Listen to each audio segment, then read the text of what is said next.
중요하게 많은 분들이 봐주신 게 두 가지가 있었는데 아이오와주에서 네. 백인 여성들이 네.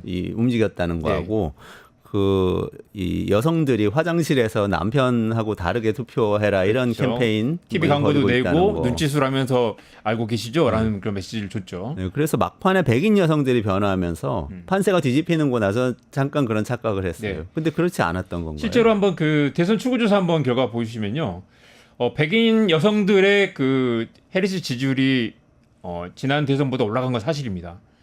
이 보시면 이제 맨 위에 백인 남성 여성이 있죠. 그 백인 여성이 상대적으로 높고 당연히 흑인은 남녀 모두 해리스 지지율이 높고요. 히스패닉, 라틴계도 여성이 좀 더 높습니다. 근데 라틴계도 아까 뒤에 얘기했겠지만 이제 이민자 이슈 때문에 이미 이민에 와 있는 사람들, 미국에 정착한 사람들은 이민자 정책을 상대적으로 냉소적이다라고 볼 수 있고요. 당연히 여기 보시면 이제 여기 연령대별로 나와 있는데요. 보시면 이제 흑인들은 연령과 상관없이 압도적으로 그 해리스 지지율이 높았지만 라틴계는 거의 반반 정도 되는 걸 볼 수 있습니다. 그리고 이제 가장 중요한 건 이제 그 백인 여성들의 결집률이 47%밖에 되지 않았다. 백인들 상당수도 그 트럼프 지지율이 더 높았다라는 게 아이오와 주에서의 그 착시 현상이 드러난 거죠. 근데 그게 낙태 이슈가 굉장히 영향을 많이 끼쳤다고 하지 네. 않았었나요? 낙태 이슈부터 볼까요? 네네네. 이 낙태 이번에 이제 선거를 하면서 주별로 낙태 허용 법안을 또 투표한 그 주들이 있었어요. 네네. 이번 대선 때 같이 투표한 건가요? 네네. 이제 주마다 이제 투표하는 김에 주민투표가 있었는데 거죠? 그 그래프 한번 보여주시겠어요? 정말 놀라운 그림입니다. 맨 왼쪽이 이제 낙태를 허용할 것인가에 대한 법안이고요. 두 번째가 대통령 선거, 그러니까 이제 트럼프와 해리스 지지율이고 세 번째는 이제 상원 의원 지지율인데요. 보시면 이제 맨 왼쪽에 보라색으로 되어 있는 게 찬성이고 그러네요. 낙태를 허용하자라고 했으면서도 트럼프를 뽑은 것이 아리조나는 또 경합주인 줄 알았는데 네네. 또 트럼프가 그렇죠. 완승한 곳인데. 그렇죠. 트럼프를 지지하더라도 근데 낙태는 또 지지했네. 그러니까 이게 사실 이제 그 이번에 그 트럼프도 지난번 TV 토론에서 그런 말을 했는데 낙태를 전면적으로 금지하지 않는다. 이 주별로 결정할 거기 때문에 그걸 빠져나간 거죠. 그러니까 연방에서 금지하지는 연방에서 허용하거나 금지하거나 결정을 안 하는 거다. 주에서 알아서 할 일이다라고 빠져나갔고 결국 이제 트럼프는 계속해서 낙태를 금지해야 된다라고 주장을 했지만 그걸 빠져나갈 빌미를 줬던 거고 실제로도 애리조나 같은 경우는 압도적으로 낙태를 허용해야 된다라고 찬성했으면서도 또 트럼프를 또 압도적으로 지지를 하는 역설적인 모습을 보였던 거죠. 이 말은 이 그래프를 보면 정말 놀라운 건 해리스가 낙태를 강하게 밀었고 이런 여성의 이 몸의 권리를 지키지 않는 대통령을 뽑을 것이냐라고 캠페인을 벌였지만 이게 실제 상당수 유권자들에게는 결정적인 요인은 아니었다라고 볼 수 있습니다. 네바다도 그러네요. 네바다도 낙태는 찬성, 트럼프도 찬성 이렇게 돼 있네요. 그래서 이제 뭐 뉴욕주 같은 경우는 뭐 해리스 그 이제 일관되게 했지만 일관되지 않는 경우도 많다. 그래서 이게 결정적인 이슈는 아니었다라고 볼 수도 있습니다. 한 가지 확실하게 틀린 게 나왔네요. 네. 낙태가 선거 결과를 좌우할 것이다. 라는 건 틀린 거네. 유권자의 30%는 낙태의 권리를 지지하면서도 트럼프를 지지했다라는 분석도 있었습니다. 정말 안타까운데 그래서 이제 그 플로리다 같은 경우는 트럼프가 13%로 이겼지만 57%는 낙태를 또 찬성하는. 그런데 이제 결국 이게 과반 3분의 2가 돼야 되기 때문에 통과되지는 못했습니다. 네네네. 그렇군요. 이게 그러니까 중요한 또 착시 현상 중에 하나였고요. 또 이민 정책은 어때요? 이민 정책 관련해서 또 그 트럼프가 굉장히 강경하게 나오니까 기존의 히스패닉 표가 떠날 거다. 막판에 해리스를 결집한다. 막 그랬잖아요. 그래서 펜실바니아에서 뒤집어진다. 막 그랬는데. 그렇죠. 그러니까 아까 말씀드린 것처럼 이미 미국 사회에 정착한 이민자들, 투표권이 있는 유권자들은 사실 이민자를 어느 정도 제한하는 게 맞다는 쪽으로 좀 투표를 했을 수도 있고요. 그리고 또 이제 그 미국에 살고 있는 외국인들 가운데 절반은 이미 시민권이 있고 나머지 절반은 또 합법적인 영주권자들입니다. 그러니까 이제 23%가 불법 이민자들인데 이게 또 보면 이 미국 사람들 알고 있다는 거예요. 불법 이민자들이 또 가장 낮은 부분을 떠받치고 있어가지고 경제를 활성화시키는 데 도움을 주고 있다. 그래서 이제 불법 이민자들이 나의 일자리를 뺏는다고 생각하지는 또 않는다는 거죠. 그래서 이제 이게 이 트럼프가 이제 이민자들 당장 내쫓겠다라고 했지만 이미 그 미국에 정착해 있는 외국인들, 그러니까 그 이주민들 사이에서는 이게 결정적인 이유는 아니었다. 그리고 출구조사 결과를 봐도 청년 흑인들과 청년 백인들은 오히려 이제 해리스를 지지했지만 이제 그 좀 안착해 있는 기득권으로 안착해 있는 이 히스패닉 라틴계 유권자들은 모든 연령층에서 트럼프 지지가 꽤 높게 나타났습니다. 그래서 이 이민자 이슈도 사실 이제 트럼프의 지지율을 크게 깎아먹지는 않았다라고 볼 수 있습니다. 아, 그렇군요. 아, 그러니까 이거 어차피 사실은 이번에 이민 정책이 굉장히 큰 이슈가 됐다고 생각하면서 민주당 또 특히 이제 기존의 미국의 진보 리버럴 진영에서는 그것 때문에 유색인종들이 더 우리를 지지할 거라고 생각하고 초반에 해리스 나타나자마자 결집 전략을 썼잖아요. 네. 근데 완전히 착각과 패착이었던 거네요. 맞습니다. 그리고 그 해리스가 이제 TV 토론에서도 우리도 이민자 규제할 거다라고 했지만 사실 그런 이제 해리스의 정책 중에 많은 게 이제 완전하게 바이든과 끊지도 못하고 바이든을 밟고 넘어서지도 못하고 우리도 트럼프처럼 할 거다라는 걸 많이 내놨단 말이죠. 그게 사실은 이제 명확한 색깔을 안겨주지 못하고 트럼프를 해리스를 지지할 만한 확고한 이 철학적 기반을 만들지 못했던 그런 원인도 있습니다. 어떤 면에서는 백인들 같은 경우에는 문화적으로 이민자들이 많아지면 좀 불편하고 문화적인 불편함이 있고 이민자들 이미 이민해서 시민권을 획득한 분들의 경우에는 경쟁자들이 많이 생기니까 이민자들이 불편하고 이민해서 불법 체류하고 있는 분들은 그 인권 침해라든지 그 디포테이션, 그 추방하는 문제 때문에 불편한 이런 상황이 현재 상황인데 그걸 깨트리겠다고 트럼프는 어쨌든 한 거고 해리스는 그냥 그대로 둘 것 같잖아요. 그 이제 세 번째 만약에 그 편견과 오해로 이 마가주의자들, 그러니까 이제 골수 트럼프 주자들 그리고 이 차별과 혐오를 일컫는 혐오를 퍼뜨리는 이런 사람들이 어떻게 대통령 정권을 잡을 수 있느냐 두 번이나 그게 사실 많이 충격이 컸을 텐데 이 뉴욕 타임즈가 이제 반성을 하면서 이런 걸 내놨어요. 그 이번에 트럼프를 지지한 사람이 7,400만 명인데 이제 골수 트럼프 주자들, 그러니까 혐오와 차별로 똘똘 뭉치고 국교유산에 쳐들어갔던 사람들이 한 1,700만 명쯤 된다. 적은 수는 아니죠. 그렇지만 아주 일부인 거죠. 그러니까 마가파들, Make America Great Again.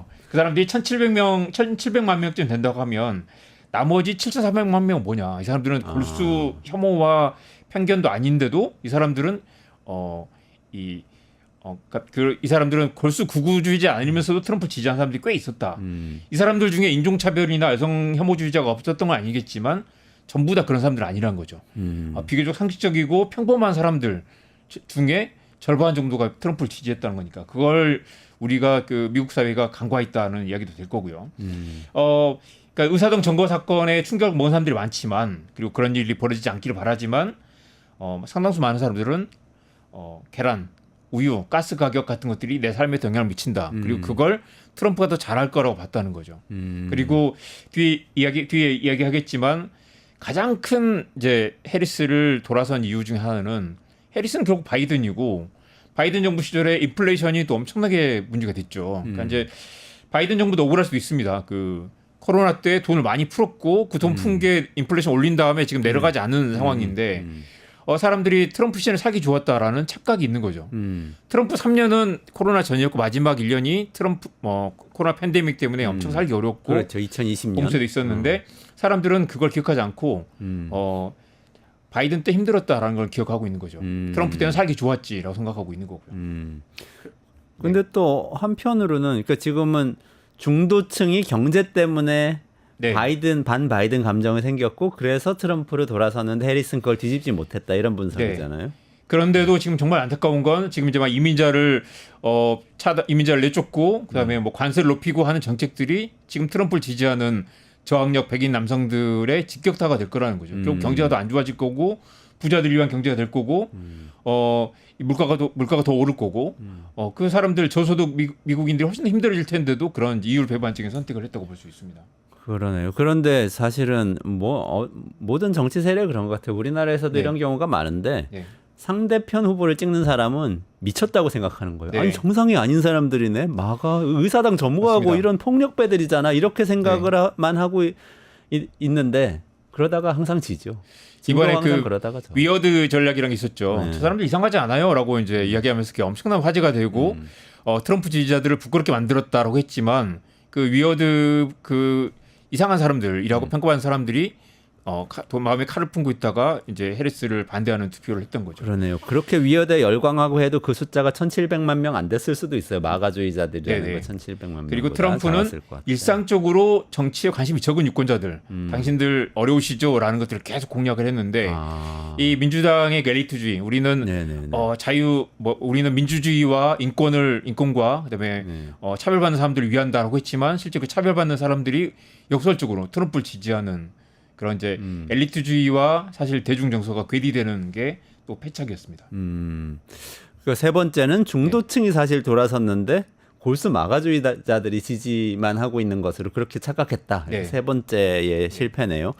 근데 바이든 정부에서는 사실은 막판에 우리 경제 정말 좋다 그랬고 사실 우리 한국에서 보기에도 미국 경제가 되게 좋았잖아요. 경제 성장률도 좋고 뭐 고용도 좋고 그랬는데 그건 영향을 또 안 준 것 같아요. 결국 인플레이션이 최대 변수였다. 아까 말씀드렸죠. 27개월 연속 그 4% 미만 그 인플레이션이라서 실제로 이제 마지막에 많이 잡았는데도 임금 상승률이 인플레이션을 웃돌았지만 취약계층의 고통이 굉장히 컸습니다. 그러니까 이제 이게 전체적으로 좋았지만 사실 이제 이 트럼프를 지지했던 저학력, 저소득 백인 계층들, 그다음에 코로나 팬데믹 이후 살기 힘들었다고 생각하는 사람들이 이제 트럼프를 지지했었고요. 이게 또 전 세계적으로 지금 최근에 코로나 팬데믹 이후에 집권 여당에게 잔인한 시기다라는 이제 영국 BBC 분석도 있었습니다. 일본의 자민당이 여소야대가 됐고요. 그다음에 오스트리아 인민당, 그리고 영국에서는 토리당이 또 과반을 차지했고요. 그래서 이 집권당들이 역대 이 최근 몇 년 사이에 최악의 선거를 치렀다. 어떻게 보면 한국도 마찬가지 좀 다르긴 하지만 한국도 집권 여당이 과반을 차지하지 못했죠. 그러니까 이제 집권 여당이 인기를 잃을 수밖에 없는 최근 몇 년 상황이란 것도 있다는 거고요. 그리고 그러니까 뭔가 바꿔보자 하는 생각이 맞습니다. 전 세계에 팽배해 있는 건 사실이다 이런 거네요. 우리 문재인 정권 때 치렀던 총선 때는 압도적으로 집권 여당을 지지했었잖아요. 근데 이제 그게 끝나고 지금 돈은 풀려 있는데 경제는 사라지지 않는 그런 상황이 되면서 바꿔보자라는 생각이 있었던 것이고요. 미국도 그랬다. 미국의 또 이제 실업률도 뭐 꽤 낮다고는 하지만 뭐 완전 고용 상태다라는 얘기도 있죠. 거기도 통계적 착시가 또 있었습니다.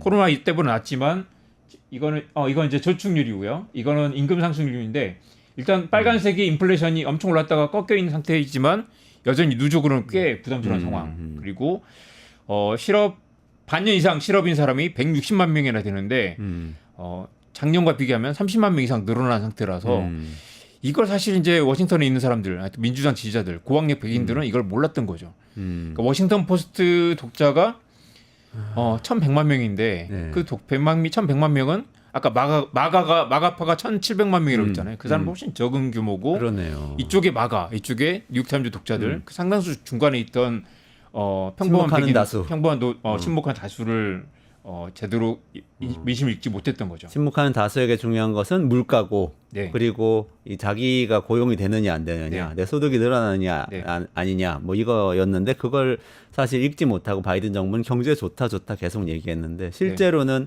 서민들한테는 안 좋았다 이런 얘기잖아요. 마지막으로 전쟁 이스라엘과 가자지구와 러시아 전쟁에 대한 도 있는데 사람들이 상처 많이 입은 것도 이거예요. 아니 이스라엘이 저렇게 가자지구에서 사람을 막 죽이고 있는데 그걸 지원하게 친이스라엘인 것 같은 트럼프를 미국인들이 왜 지지하냐? 그런데 또 보면 지금 바이든이 사실 이 두 개의 전쟁을 사실상 용인하고 있었던 거 아니냐라는 얘기도 하죠. 그러니까 최근 이런 분석도 있었습니다. 트럼프는 당선이 되자마자 돈 생각할 거다. 지금 러시아와 이스라엘에 엄청난 포탄도 되고 폭격기도 지원했고 그렇죠. 돈을 많이 쏟아붓고 있는데 트럼프는 이 돈을 자기 돈이라고 생각하는 사람이기 때문에 돈 생각을 할 것이고 당장 이제 우크라이나 전쟁을 중단하라는 휴전 협상에 대한 압박을 할 거기 때문에 그리고 이제 우크라이나는 상당 부분 러시아 땅으로 많이 지금 들어가 있는 상태잖아요. 그래서 휴전을 하면 뭐 우크라이나 입장에서는 손해 볼 게 없고 러시아는 좀 반발하겠지만 당장 미국이 돈을 끊으면 서로 양쪽 다 이제 휴전을 하는 압박에 몰릴 것이고 이스라엘은 또 미국이 방공망 투자를 많이 하고 있잖아요. 지원을 많이 하고 있어서 이스라엘 만약에 트럼프가 지원을 끊겠다고 하면 이스라엘도 고민에 빠질 거라는 거죠. 이스라엘 스스로는 지킬 수가 없는 상황이기 때문에 그래서 지금 이제 최근에 이제 중동 쪽에서 이제 미묘한 변화가 벌어지고 있다.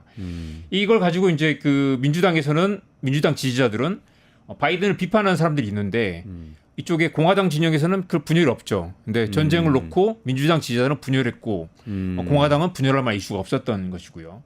바이든의 그 우유부단함에 대한 그 불만도 있었습니다. 그리고 이 가자지구의 대량 학살을 비판한 사람들이 바이든의 외교를 비판하지 않을 수가 없는 거죠. 그러네요. 하기는 그 전에 그 일을 벌인 건 바이든 정부니까. 네. 해리스가 그래서 아랍계 미국인들 사이에서 표를 크게 얻지 못한 것도 있고요. 한 아랍계 미국인이 뉴욕타임즈와 인터뷰에서 이런 말을 했습니다.